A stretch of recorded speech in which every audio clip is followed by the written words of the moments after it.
All right, really quickly, just to look at another expense item that'll be prepaid is supplies.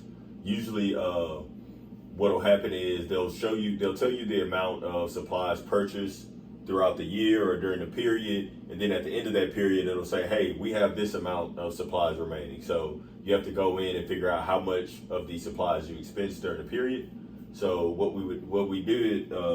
I did was I looked at the chapter. It outlines supplies that were purchased on account for 23,000. So the way that journal entry would look is journal entry is debit supplies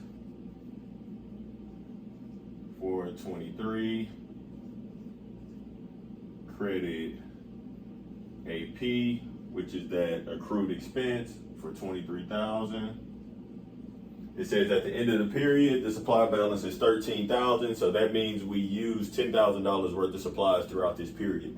So to record this journal entry, this adjusting journal entry for the supplies account, it would be a debit to supplies expense.